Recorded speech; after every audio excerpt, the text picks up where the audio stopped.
This is Talk Business and Politics with Roby Brock. I'm Roby Brock. Welcome to today's Talk Business and Politics Daily. Thank you for joining us. We will be joined later in the program by Representative David Ray, Republican of Maumelle, to talk a little bit more about some bills that he's filed related to tax issues and election issues.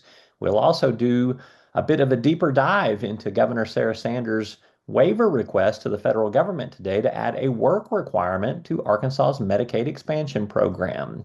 All of this and more on today's Talk Business and Politics Daily.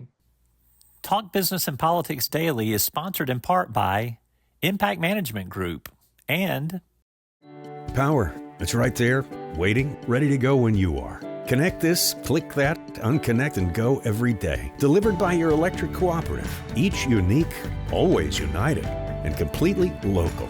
Born from a mission to provide dependable, sustainable, and affordable power to every corner of Arkansas. And delivering on that promise for a brighter Arkansas every day. It's the local hometown cooperative way. Better connected. Together. The Electric Cooperatives of Arkansas. You work hard for your future, so saving for your retirement should be easy. That's why AARP supports Arkansas Saves to help hardworking people in Arkansas build a secure future. It will let you save for retirement right out of your paycheck, and you can take your savings with you even if you change jobs. Arkansas Saves is good for workers and good for small businesses because there's no cost to employers. Learn more today. Governor Sarah Sanders today detailed a waiver that she's requesting from the Trump administration to add a work requirement to Arkansas's Medicaid expansion program. Here are some of the details.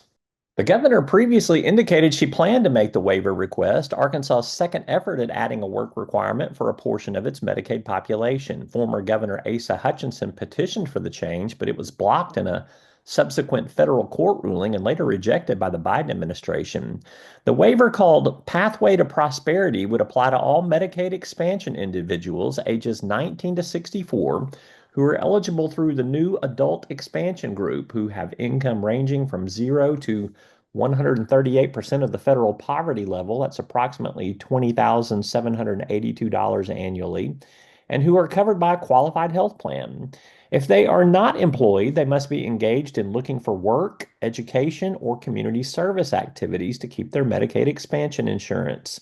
Community service could include caring for a dependent child, an elderly parent, or a person with a disability, the waiver said. DHS said it's learned some lessons and will make changes from its last submission. First, officials plan to use data matching and technology to track compliance with the efforts to gain employment, community service, or further education.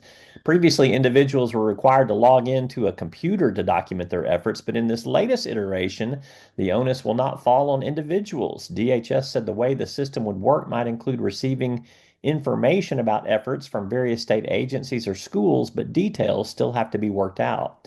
The waiver outlines a type of mentorship called success coaching, which will be people who will work with those looking for jobs, workforce education, or community service. Where the success coaching will come from is some of the existing resources and partners within some state agencies that already exist, DHS officials said.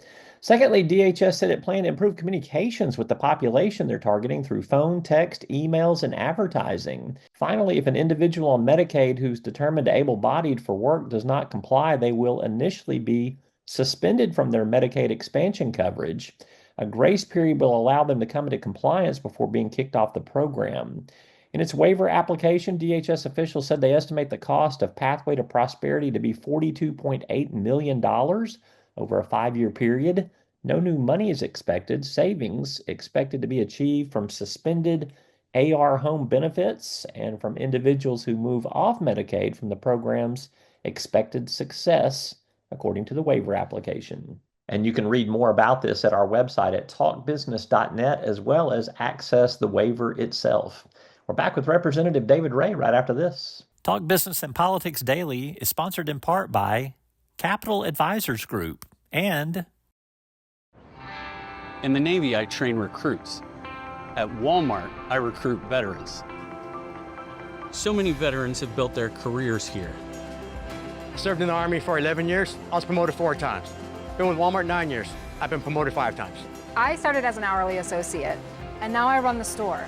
430,000 veterans hired in the last decade. That's more than serving in the U.S. Navy today. There's no better place for veterans to work. Connection. It's the heart of what we do. It's why we work to better the communities where we live and work. It's why we're expanding to get people connected and create digital equity programs that support affordable internet and digital literacy. We're leaders for positive change. From the way we empower our people, clients, and communities to the way we care for our planet. We live our values every day. We're Cox Communications, and we're pleased to connect with you. Joining me now, Representative David Ray, Republican of Maumelle. He's also the Vice Chair of the House Revenue and Tax Committee, and that's good because we got a couple of tax things to talk about. Representative Ray, thanks for being with us. Hey, good to be with you, Roby. Let's begin with 2 bills that you have. One is to increase the standard deduction in Arkansas. The other deals with what you call the Inflation Reduction Act of 2025. It deals with CPI. It's a little complicated. I want you to explain what you're trying to accomplish with both of those bills. Well, I'll start with the Inflation Reduction Act. Folks may remember there was a similarly named bill that the United States Congress passed a couple of years ago. But unlike that bill, which increased inflation on most Americans, this bill actually works to alleviate the effects of inflation. So our tax brackets and our standard deduction adjust each year based on inflation. And that's good, sound tax policy, because if you don't do that, you get what basically amounts to an unlegislated tax increase. The problem with our law in Arkansas is there's a cap on that deduction, or sorry, on that adjustment for inflation. It is capped out at 3%. And so in most years, when you have inflation below 3%, nobody sees a change. But if you have a really bad inflation year like we had in 2021, in 2022, for example, where we had over 8% inflation, then you only get a 3% adjustment, and the taxpayer ends up eating that other 5%. So I don't want to see that happen. When that happens, people get, like I said, an unlegislated tax increase, and the people it impacts the most are middle and lower income workers that are already struggling with the price increases associated with inflation.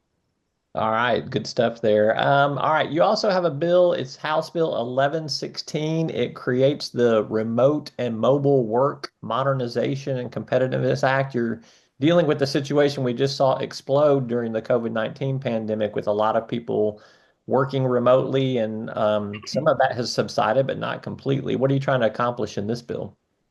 Well, our workforce is more mobile than ever before. People travel for work all the time. They travel for work conferences, to meet with clients in other states. They travel for a whole host of reasons. But Arkansas's tax code has been ranked 45th out of 50 in terms of how we treat mobile and remote workers. Our rules are so draconian that if you earn even a single dollar of income in the state of Arkansas in a year, you're required by law to file an income tax return, even if you have no tax liability. And on the employer side, if you have an employee that works even for a single day in our state, you're required to begin withholding. And so what my bill does is it puts in place some pretty basic thresholds for the amount of money that you have to earn before you're required to file, and for employers, how many days your employees have to work in the state before you're required to begin withholding. And the end result here is this is good for taxpayers. It's good for businesses because the compliance cost is less. And it should be good for the state, too, because it's easier to administer when you have fewer refunds to process and fewer returns to process. When we move past, right before we move past taxes here, I got one last tax question for you, just as a member of the House Revenue and Tax Committee and vice chair of that committee. I know we have not talked about what, income tax cuts may occur as a result of this session. I don't think we're going to do anything in this session. You guys have typically been waiting till the end of the fiscal year and then making some policy on that. Is that what you anticipate happening this time? Well, as you know, Roby, we've done 3 rounds of income tax cuts in the last 18 months, and the dust is still sort of settling from those tax cuts. And I want to continue in that direction, whether we continue now or whether we wait until the dust settles a little further at the end of the fiscal year or beyond. I'm confident that we're going to continue to head in that direction. And the timing of when that happens is something that we'll work through as we move along. All right, let's talk about a couple of election-related bills that you've got here. One's pretty straightforward, but I just want to make sure I'm understanding it clear. It allows a candidate who is maybe a Supreme Court justice or a Court of Appeals judge to use their title when they run for another position. They can't run for the post they've been appointed to necessarily, but they could use that title. Is that the gist of what you're trying to accomplish with that bill? That's correct.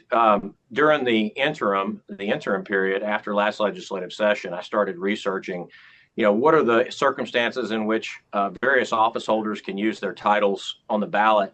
And I discovered a discrepancy in the law where if you were appointed to a district court position or to a circuit court position, you could use your title running for a different office.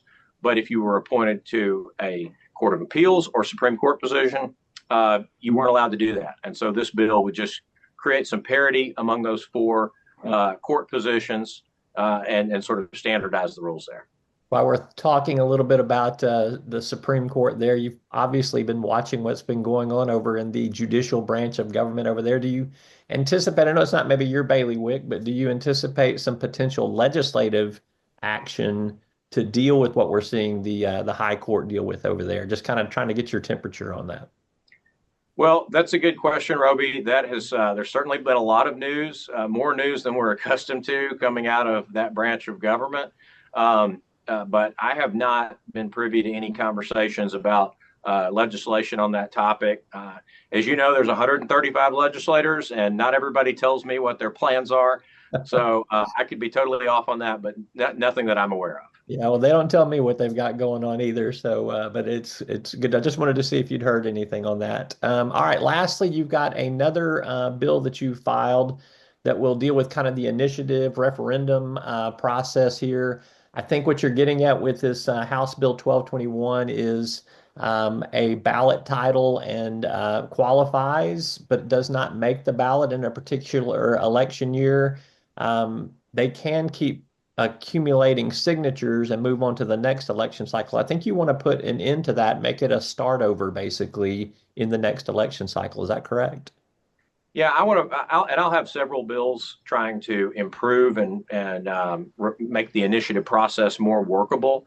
But that is correct. I want to ensure that the signatures that are being gathered for a particular issue are only gathered during the 2-year period in which they're being gathered to put on the ballot. And that makes a lot of sense, especially when you're thinking about it from an election integrity standpoint.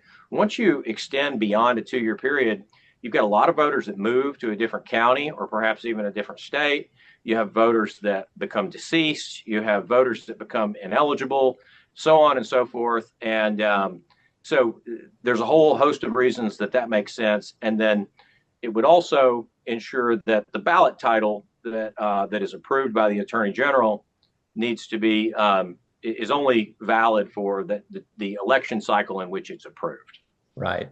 Some would argue that is going to be blocking direct democracy. It is just another barrier that's kind of thrown up there to slow that process down and make it more difficult. I suppose you're willing and able to combat that argument?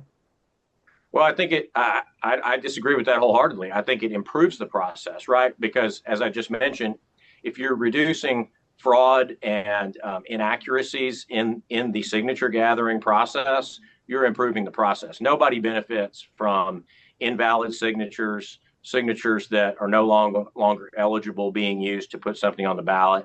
And also, you got to remember, a ballot title was approved at a specific point in time. If you're carrying it over past, let's say, another legislative session, there's 1,000 laws that get passed during any given legislative session. And so it's very easy to anticipate the meaning of that ballot title changing as a result of a law passed in the legislative session. So it makes sense for a host of reasons. When are you going to move on a couple of these election-related bills? We'll probably get going on those in the next week or two. Okay. He's Representative David Ray. He's Republican of Maumelle. Always appreciate him making time. I was just thinking too, David, we first became acquainted when you were working for Senator Tom Cotton as his communications person in his Senate campaign. it's been a little over 10 years since we've become acquainted with each other. Happy 10-year anniversary. Yeah, thank you, Roby. That was probably the last great statewide campaign in Arkansas. That was a real barn burner. I mean, it was nationally watched. You had reporters from Washington Post and New York Times and Wall Street Journal flying in to the state. It was an exciting 2014 was an exciting political year. Great for some people, grueling for others. So I apologize for anything I did to make your life difficult. it's fine. It's all good. All right, Representative David Ray, thank you so much for being with us. Thanks, Roby. That is all for today's Talk Business and Politics Daily. I'm Roby Brock. Thanks for watching.